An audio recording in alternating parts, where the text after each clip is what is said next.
নমস্কার। কিছু কথা আজ না বললেই নয়। আমি একটা লং টাইম কিন্তু কোনো ভিডিও আপলোড করতে পারিনি চ্যানেলে, due to my pregnancy journey. আর জার্নিটা খুব টাফ ছিল, সেই জন্যই পারিনি। বাট আপনারা সকলে আমার পাশে থেকেছেন।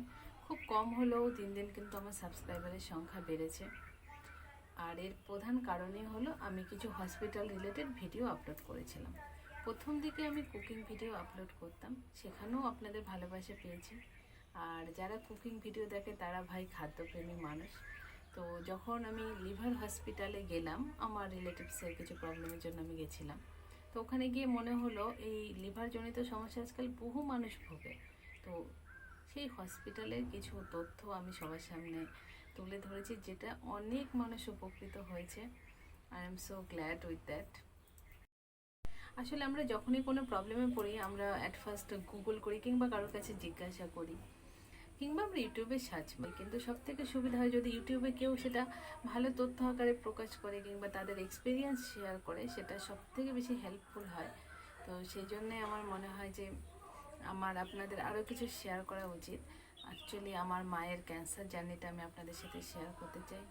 আমি আমার মায়ের ক্যান্সারের ট্রিটমেন্ট করেছিলাম ঠাকুরপুকুর ক্যান্সার হসপিটাল থেকে, অ্যান্ড দেন টাটা, মুম্বাই টাটা থেকে আমি করেছিলাম, মানে টাটা মেমোরিয়াল হসপিটাল থেকে। তো আমি ঠাকুরপুকুর এবং টাটা মেমোরিয়াল হসপিটালের কিছু ভিডিও আপনাদের সাথে শেয়ার করতে চাই, যেটা আপনাদের অনেক উপকারে আসবে।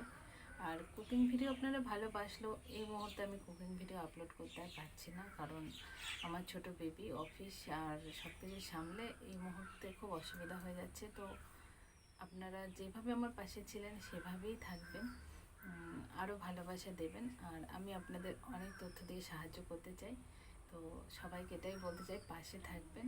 আর চ্যানেলটা আলটিমেটলি কী দাঁড়াবে আমি জানি না, কারণ কুকিং থেকে হসপিটাল রিলেটেড ভিডিও, মাঝে মাঝে এখন আমি আমার বেবিকে নিয়েও ভিডিও দিচ্ছি। তো চ্যানেলে যাই হোক, আমি আপনাদের পাশে থাকতে চাই। তো প্লিজ পাশে থাকবেন। ধন্যবাদ।